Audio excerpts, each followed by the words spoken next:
आज यहाँ मजलूमों की आवाज बनकर खड़ा हूँ। उन करोड़ों भारतीय मुसलमान और अल्पसंख्यकों की जद्दोजहद और हक की बात करना चाहता हूँ जो इस देश का अटूट हिस्सा हैं। मेरे अल्फाज बंटवारे के नहीं बल्कि इत्तेहाद के हैं। मेरे अल्फाज मायूसी के नहीं बल्कि एक उम्मीद के हैं। ऐसी उम्मीद जो कि हमारे इस देश को जोड़ना चाहती है। हमारे संविधान को बनाने के लिए हमारे बाबा भीमराव अंबेडकर साहब, मौलाना अबुल कलाम आजाद साहब, डॉक्टर जाकिर हुसैन साहब ने मिलकर के इस संविधान को बहुत मेहनत के साथ बनाया था। ये सिर्फ किताब की शक्ल में देने के लिए नहीं है। आज संविधान के उस पर मैं कहना चाहता हूं कि भारत का संविधान इंसाफ, आजादी और भाईचारगी की जिंदा गवाही है और ये गारंटी देता है कि नागरिक हर मजहब, जात या नस्ल पर इज्जत के साथ गुजार सकते हैं जिंदगी। लेकिन अफसोस है, एक मुस्लिम रहनुमा की हैसियत से मुझे इस दस्तावेज पर बेपनाह फख्र है जो कि दस्तावेज जो संविधान हमें इजाजत देता है। आर्टिकल 15 के मुताबिक किसी भी नागरिक को मजहब, जात, लिंग, नस्ल या जन्म के स्थान पर भेदभाव नहीं किया जाएगा।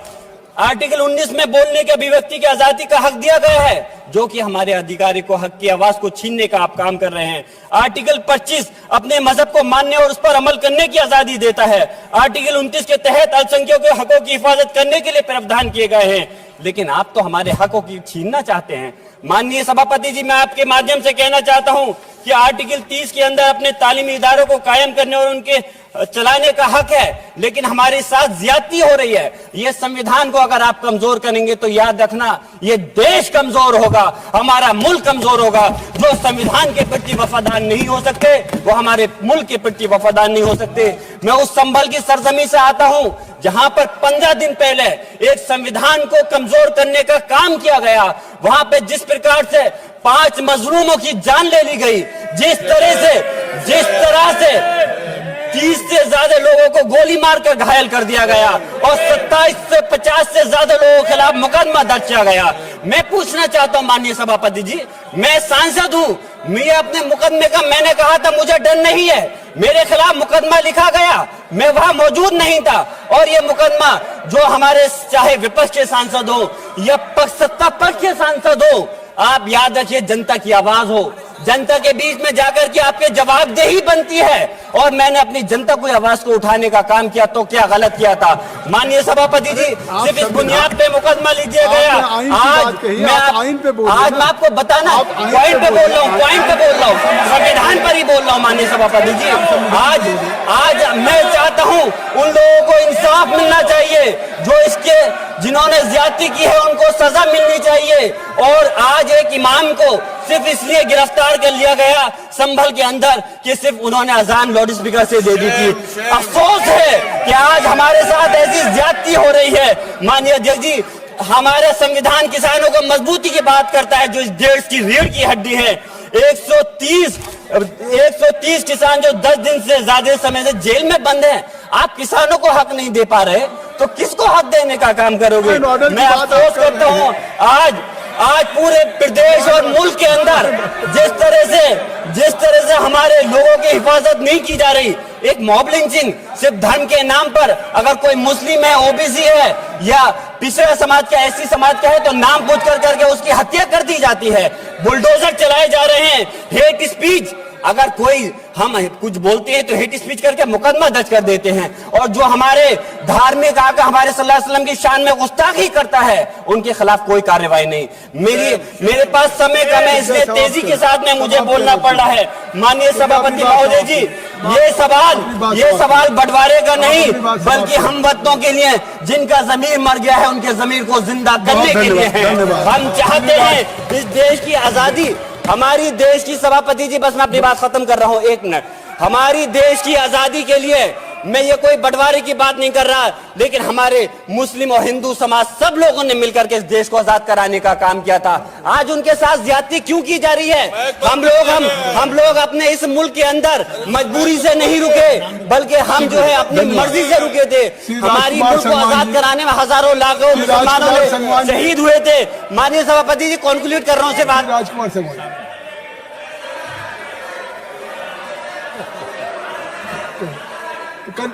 आप कंक्लूड करें ना, आप कंक्लूड कर लें। शुक्रिया माननीय सभापति जी। मैं एक मुस्लिम और अल्पसंख्यक रहनुमा के तौर पर मैं अपनी बिरादरी के लिए खास हक के मुताबिक नहीं करता। मैं सिर्फ ये चाहता हूं कि आईना के बाद संविधान के मुताबिक हर नागरिक के लिए जो वादा किया गया उसे पूरा हो, हुकूमत से कमजोर की हिफाजत को यकीनी बनाए और नफरत फैलाने वालों को सजा दे। और मैं अपनी बात इस शेर के साथ खत्म करना चाहता हूं जो कि हबीब जालिब का शेर है। ऐसे जुल्म सुबह बेनूर को मैं नहीं मानता, मैं नहीं जानता, मैं भी खाइफ नहीं तख्ताए दार से, मैं भी मंसूर हूं कैदो अगयार से, क्यों डराते हो जिंदान की दीवार से, जुल्म की बात को जहल की रात को मैं नहीं मानता, मैं नहीं जानता। राजकुमार संगवान जी। लेकिन आज ऐसा लगता है जैसे संविधान की किताब तो है पर इसे चलाने वालों का ईमान गुम हो गया है। आज हिंदुस्तान में हर वर्ग को किसी न किसी चुनौती का सामना करना पड़ रहा है, मगर अल्पसंख्यक खासतौर पर मुसलमानों पर जो कहर टूटा है वो किसी से छुपा नहीं है। ये लोग सिर्फ अपने मजहबी पहचान की वजह से निशाने पर हैं। संविधान का अनुच्छेद 15 कहता है कि किसी भी नागरिक के साथ धर्म, जाति या किसी और वजह से भेदभाव नहीं होना चाहिए, लेकिन हकीकत इसके उलट है। हालात इस कदर बिगड़ चुके हैं कि hate speech, mob lynching, bulldozer द्वारा घरों को गिराने की घटनाएं आम हो गई हैं, खास तौर पर उत्तर प्रदेश में, जहां ऐसा लगता है जैसे कानून के नाम पर जंगल राज चल रहा हो। संभल में जो हुआ वो सबके सामने है। पुलिस के संरक्षण में निर्दोष लोगों की हत्या की गई और सरकार ने चुप्पी साध ली। अल्पसंख्यकों पर हिंसा बढ़ती जा रही है, मगर सत्ता में बैठे लोग या तो आंखें मूंदे हुए हैं या फिर इन घटनाओं को बढ़ावा दे रहे हैं। हद तो तब हो जाती है जब न्यायपालिका की बात भी अनसुनी कर दी जाती है। सुप्रीम कोर्ट ने मॉब लिंचिंग पर 11 सूत्रीय निर्देश जारी किए थे। इसमें साफ कहा गया था कि राज्य सरकारें और पुलिस इस तरह की घटनाओं को रोकने और दोषियों पर सख्त कार्रवाई करने के लिए जिम्मेदार है, लेकिन आज भी इन निर्देशों पर अमल नहीं हो रहा है। हाल ये है कि मॉब लिंचिंग को रोकने की बजाय सत्ता में बैठे लोग आग में घी डालने का काम कर रहे हैं। उनकी जुबान से ऐसी बातें निकलती हैं जो नफरत को और बढ़ावा देती है। ये अशांति अब इतनी गहराई तक फैल चुकी है कि हमारे समाज के धर्मनिरपेक्ष चरित्र पर गंभीर सवाल उठ रहे हैं। साल की शुरुआत में ही कई राज्यों में दुकानदारों को अपने नाम बोर्ड पर लगाने के लिए मजबूर किया गया।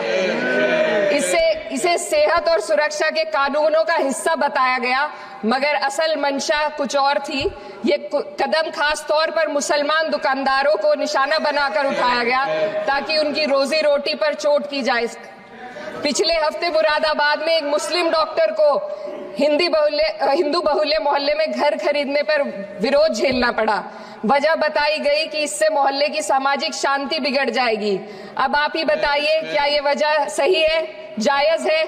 असल में ये छोटी बड़ी घटना इस बात का सबूत है कि सांप्रदायिकता को बढ़ावा देने वाले बयान और नीतियां हमारे समाज को अंदर से खोखला कर रही है।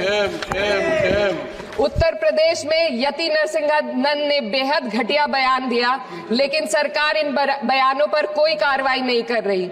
हेट स्पीच न केवल जनमानस के विचारों को प्रदूषित करती है, बल्कि इससे अब संवैधानिक पदों पर बैठे लोगों को भी प्रभावित कर दिया है। अभी हाल ही में माननीय उच्च न्यायालय इलाहाबाद के माननीय न्यायाधीश ने ऐसे बयान दिए जिसका संज्ञान खुद सुप्रीम कोर्ट को लेना पड़ा।